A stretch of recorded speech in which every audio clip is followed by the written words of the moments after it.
Sponsored by Forten.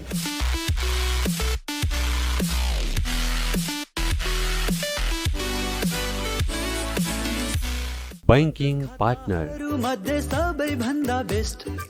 NIC एशियाको बचत खाता यो हो सर्वश्रेष्ठ Sponsored by Marina Inplex. Designing your dreams since 1983. Marina Impex. Supported by O2 Studio. उत्कृष्ट रेकर्डिङको लागि O2 स्टुडियो कपुरधारा काठमाडौँ सम्पर्क 98 62 25 58. Supported by ShareHub. Educational partner Emperor Education Network.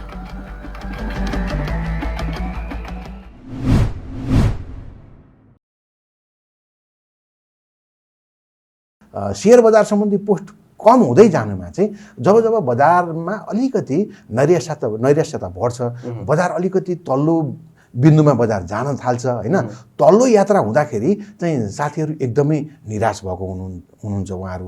अनि त्यस्तो बेलामा चाहिँ स्टाटसहरू चाहिँ उहाँहरूले कस्तो आओस् भन्ने चाहनुहुन्छ भने एकदम सकारात्मक आओस् हैन, भोलि नै बजार बढ्दियोस्, उसले भन्योस् भनेपछि बजार बढोस् भन्ने जस्तो उहाँहरूको चाहना हुन्छ।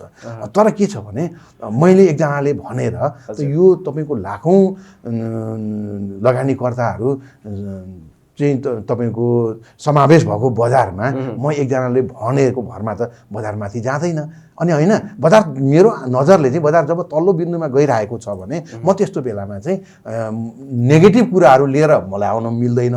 उहाँले चाहेको जस्तो पोजिटिभ कुरा म लेख्न सक्दिनँ थिएँ। यो कारणले गर्दा लेखनमा चाहिँ अलिकति कम भएको।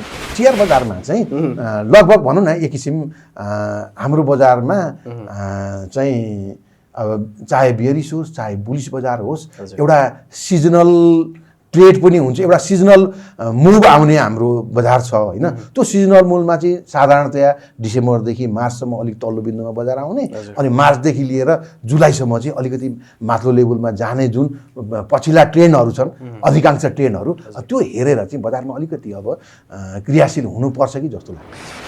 अहिलेको सरसर्ती अहिलेको अवस्थामा हेर्दाखेरि चरम बियरिस भनेको चाहिँ यस्तो अवस्था मैले कल्पना गरेको अवस्था हो। मान्छेलाई यस्तो लाग्छ कि यो मसँग भएको शेयर चाहिँ अब यो जिरो नै हुने भयो, सबै सिद्धिने भयो, सत्यानाशै हुने भयो, अब यो शेयर बजारै खत्तम हुने भनेर मान्छेले त्यस्तो सोच्न थाल्छ क्या। यो मेरो शेयर त अब चाहिँ यो खोस्टानी हुने भयो, यो अब सिधेरै जाने भयो एक किसिम, अब यो जतिमा बिक्छ म त्यतिमा बेचेर भाग्छु भन्ने अवस्था हो क्या त्यो चरम बियरिस भनेको चाहिँ, बुझ्नु भएन।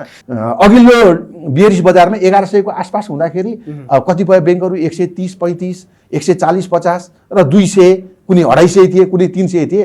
अब अधिकांश ब्याङ्कहरू अहिले अघिल्लो 1100 को बिन्दुबाट हुँदाखेरिको मूल्यबाट पनि आज तल झरिसकेका छन्। अब ती ब्याङ्कहरूको सवालमा चाहिँ चरम बियरिस आयो होला भन्न सकिन्छ।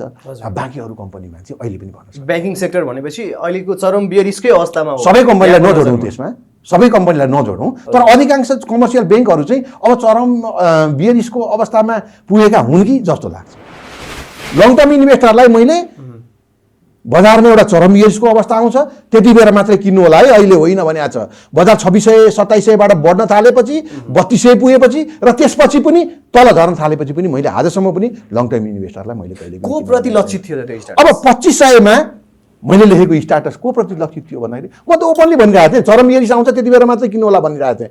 मैले भन्न खोजेको ट्रेडर्सहरूलाई, म आफू पनि ट्रेड गर्छु, ट्रेडर्सहरूलाई बजार 2900 दोस्रो पटक 2980 पुगेर बजार झर्दै 2520 को लगभगमा आएको थियो। त्यति बेर ट्रेडर्सहरूको लागि ल अब एक लट जोखिम लिउँ, एकपटक किनौँ भन्ने हिसाबले मैले 2500 मुनि आयो भने चाहिँ म तपाईँको ल्याप्चे लगाएर ब्याङ्कबाट फेरि लोन लिएर पनि किन्छु ट्रेड गर्नको लागि भनेको थिएँ। नभन्दै यो सायद हुनुपर्छ फागुन मसान्तको स्टाटस हुनुपर्छ मेरो, लगभग त्यही समय चैतमा ब्याज दर बढ्छ भन्ने सबैले आकलन गरेका थिए, तर बढेन। नबढ्ने बित्तिकै बजार 2500बाट एकैचोटि 2670 पुग्यो। ट्रेडर्सहरूलाई राम्रो नाफा भयो, मैले पनि बेचेँ, मेरो साथीहरूले पनि बेच्नुभयो। मैले ओपनली त्यति बेला सबैलाई भनेको थिएँ बेच्नुहोस् भनेर।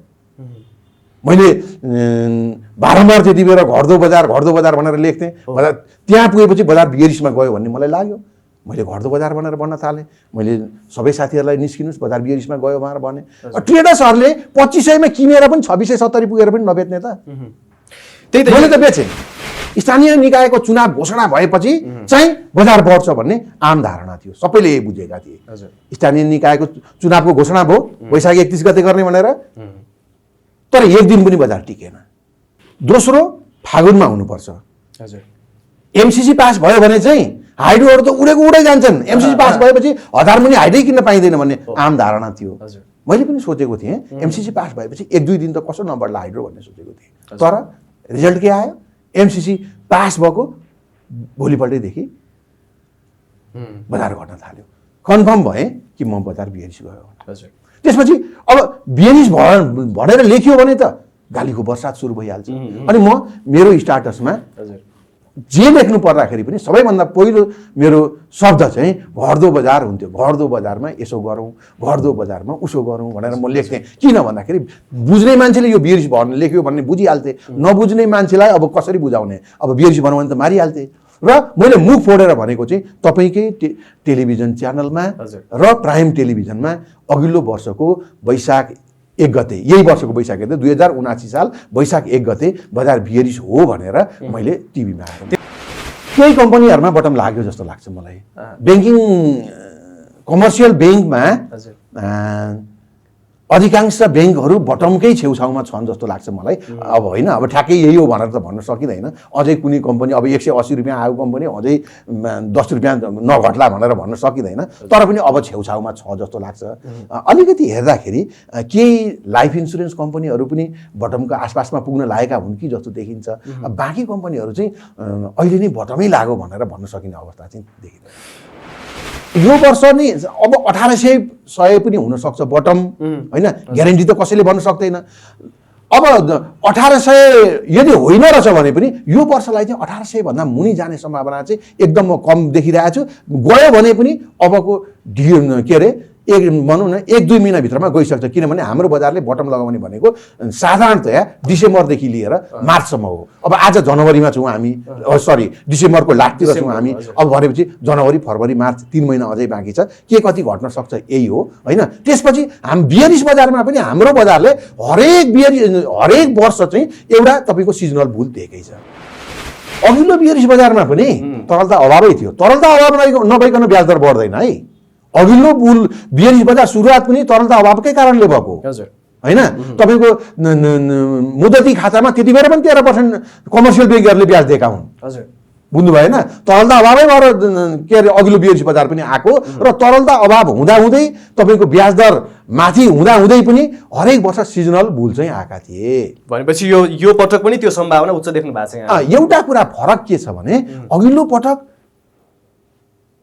ब्याङ्कहरूलाई सेयर किन्नलाई अहिले जस्तो राष्ट्र ब्याङ्कले टाइट गरेका थिएन एकातिर।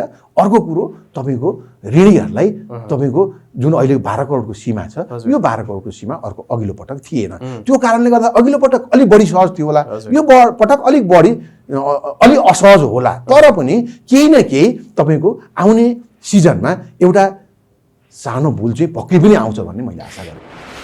म्युचुअल फन्ड आइपिओ खुल्छ 10 रुपियाँमा, त्यो चाहिँ भर्छन्। त्यसको न्याब हुन्छ 9.5 रुपियाँ। त्यही म्युचुअल फन्ड 10 रुपियाँ न्याब भएको म्युचुअल फन्ड 6-7 रुपियाँमा बजारमा किन्न पाउँछ, किन्दैन। एकातिर एउटा पाटो यो छ मान्छेलाई, अनि अर्को पाटो के यसमा इन्भेस्टरलाई मात्रै दोष दिन पनि सकिँदैन। अब अर्को पाटो हेरौँ म्युचुअल फन्डको पर्फर्मेन्स के छ। बजार 1100 हुँदाखेरिको म्युचुअल फन्ड 10 रुपियाँको म्युचुअल फन्ड बजार 3200 झन्डै 3 गुणा पुग्दाखेरि सबैभन्दा बढ्ता एउटा म्युचुअल फन्डले कमायो, त्यसको न्याब पुगेको थियो 24-25 कति पुगेको थियो, 100 डिभिडेन्ड दियो क्या र। बाँकी अरूले त बजार 1100बाट 3200मा पुग्दाखेरि कतिले त 15%, 20%, 30% डिभिडेन्ड पायो। एउटा सामान्य लगानीकर्ताले जति पनि उनीहरूले राम्रो पर्फर्मेन्स गर्न सकेन। अब यसको यो किन भयो त यस्तो? या त म्युचुअल फन्डका म्यानेजरहरू नालायक छन्, उनीहरूलाई लगानी सम्बन्धी केही थाहै छैन, या त्यहाँ केही कैफियत छ। या त त्यहाँ केही नै त्यहाँ भएका कम्पनी म्युचुअल फन्डमा भएका कम्पनीहरू म्युचुअल फन्ड म्यानेजरहरूले चाहिँ यो कुनै कम्पनीमा भविष्य देख्यो भने सस्तोमा म्युचुअल फन्डबाट आफू किनेर आफू नाफा खालान् होइन। अनि म्युचुअल फन्डमा भएका आफूसँग भएका केही कम्पनीहरू चाहिँ ब्याड न्युज आउँदैछ किन्ने खरिदकर्ता कोही पाइएन भने म्युचुअल फन्डलाई भिडाइदिने यो डम्पिङ साइड र तपाईँको फन्डको सोर्स पो उनीहरूले त्यो सोर्स र डम्पिङ साइड दुइटै भन्नु पर्यो नि होइन। चाहिँदा उठाउने सोर्स पनि त्यही भयो नचाहिँदा फाल्ने डम्पिङ साइड पनि त्यही भयो भनेपछि यसको गलत उपयोग भएको कारणले गर्दा यिनीहरूले रिटर्न पनि दिन नसकेर हो नि बजार 1100बाट 3200 पुग्ने अनि 5% आइपिओ पनि आरक्षणमा छ। आरक्षणमा भएको सेयर्स बेच्दा समेत तपाईँको प्रतिफल दिन नसक्ने म्युचुअल फन्डहरूलाई लगानीकर्ताले विश्वास पनि गर्न सकेन। यसलाई दुईतिरबाट हेर्नु हाम्रो बजारलाई चाहिने आधारभूत तत्त्व भनेको जसरी एउटा बाइक एउटा कार चलाउनुको लागि सबैभन्दा प्राइमरी कुरो के हो त भन्दा पेट्रोल हाल्नु पर्यो नि त होइन। हो यो पेट्रोलको काम गर्ने चाहिँ हाम्रो बजारमा चाहिँ पैसा हो। बजारमा पैसा आयो बजार बढ्यो। यहाँ कम्पनीको रिपोर्ट बोनस डिभिडेन्ड यी कुराहरू छन् नि यिनीहरूले बजारलाई सर्ट टर्म इफेक्ट मात्रै गर्ने हुन्। कुनै कम्पनीको राम्रो रिपोर्ट आयो वात्त माथि जान्छ कुनैको नराम्रो आयो वात्त तल झार्छ होइन। तर समग्र इन्डेक्सको लागि चाहिँ तपाईँको पैसा नै महत्त्वपूर्ण कुरा हो। बजारमा ठुलो पैसा लिएर मान्छेहरू छिर्न थाले बजार बढ्यो होइन। बजारमा मान्छे ले भगाभग सेयर बेच्दै भएको पनि निकाल्न थाले बजार मात्रै झर्छ होइन। मान्छे नयाँ पैसा पनि बजारमा अलिअलि आउँदैछ पुराना अलिअलि निस्किँदैछन् अथवा बजार त्यही पुरानाले चाहिँ खेलाइरहेछन् त्यही पैसा मात्रै छ भने बजार जहाँको त्यहीँ बस्छ। 1-200 तल होला 1-200 माथि होला त्यहीँ घुमिरहेको छ होइन। हाम्रो तपाईँको बजारको फ्युल भनेको चाहिँ तपाईँको पैसा मनी हो। सबैको आफ्नो जोखिम वहन गर्ने क्षमता हुन्छ होइन। क्षमता हुने मान्छेले त अहिले पनि किनेर लगाइराख्नु भएको छ। अब मेरो व्यक्तिगत म चाहिँ अहिलेको अवस्थामा तपाईँको लोन लिएर यति महँगो ब्याज दरमा लोन लिएर लगानी गर्न पनि सक्दिनँ र अरूलाई गर्नुहोस् पनि भन्दिनँ अहिलेको अवस्थामा चाहिँ। किन भन्दाखेरि मेरो उद्देश्य भनेको अब एउटा सिजनल बुल आउनुपर्छ। आउँछ नि भने कुनै ग्यारेन्टी छैन। सेयर बजारमा ग्यारेन्टी भन्ने छ र अब अहिले तत्काललाई 1800 मुनि जाँदैन भन्ने हाम्रो विश्वास छ। मलाई पनि विश्वास लागेको छ। तर जाँदै जाँदैन कसले भन्न सक्छ जान सक्छ नि 1800 मुनि पनि जान सक्छ। तर पनि के छ भने 1800 मुनि गए पनि एउटा सिजनल बुल जुन अघि हामीले कुरा गरिसक्यौँ मार्चदेखि लिएर जुलाईसम्ममा एउटा सिजनल बुल कमसेकम आजको बिन्दुबाट 15, 20, 25, 30% सम्मको बढीमा चाहिँ एउटा सिजनल बुल पक्कै आउला होइन। बढीमा 30% सम्मको अनि त्यसको लागि कमसेकम भएको पैसा चाहिँ आजै लगानी गर्ने अहिले नै गएर सेयर किन्ने भन्ने चाहिँ म भन्न सक्दिनँ। त म यो फेरि नभन्नु होला है यो मैले लङ टर्म इन्भेस्टरलाई त मैले अघि भनिसकेँ चरम इयरिस सबैमा आएको छैन है। चरम इयरिस आएका केही सेक्टर अघि मैले नाम लिइसकेँ त्यहाँ चाहिँ लगाउँदा हुन्छ त्यो लगाउने बित्तिकै पनि बढेर जाने होइन। किन अर्को वर्ष पनि आउँदाखेरि फेरि जागृति पनि आइपुग्न सकिन्छ।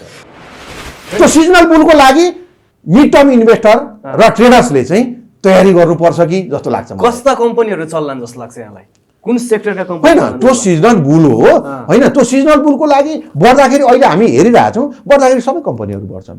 आजको बिन्दुबाट बजार 20% बढेमा कमर्सियल ब्याङ्कबाट पनि 20% बढ्छ जस्तो मलाई लाग्छ। हरेक सेक्टरबाट कमाउन सकिन्छ। त्यो ट्रेड गर्ने मान्छेले तपाईँको डेली ट्रेड गर्ने मान्छेले र तपाईँको सर्ट टर्म बुलको लागि पनि जुन चाहिँ हामी अघि कुरा गरिसक्यौँ मार्चदेखि लिएर जुलाईसम्म त्यो सर्ट टर्म बुलको लागि पनि किन्ने मान्छेहरूले चाहिँ आफूसँग जस्ता जस्ता कम्पनीहरू छन् जे कम्पनीहरू छन् तिनै एभरेज गरेर आजै भोलि नै होइन। बजार तपाईँको सेकेन्ड क्वार्टरको रिपोर्ट पनि त्यति राम्रो आउला जस्तो मैले ठानेको छैन। सेकेन्ड क्वार्टर रिपोर्ट आएपछि आजको भन्दा अझ सस्तो बिन्दुमा पनि पाउन सकिन्छ। तर के छ भने एउटा सिजनल बुलको लागि हामी सर्ट टर्म इन्भेस्टर र मिडियम टर्म इन्भेस्टरले चाहिँ अलिकति पोजिसन ट्रेड लिएर हेर्दै गर्नुपर्छ बजारमा। यसको मतलब भोलि नै किन्नु भने चाहिँ होइन है। Sponsored by 410।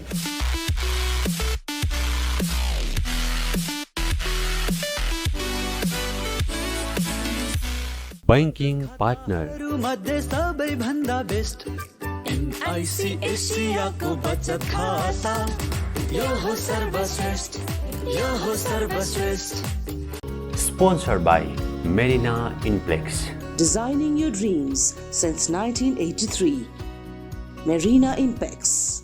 Supported by O2 Studio. उत्कृष्ट रेकर्डिङको लागि O2 स्टुडियो कपुधारा काठमाडौँ सम्पर्क 98 62 25 58। Supported by ShareHub. Educational partner Embedding Education Network.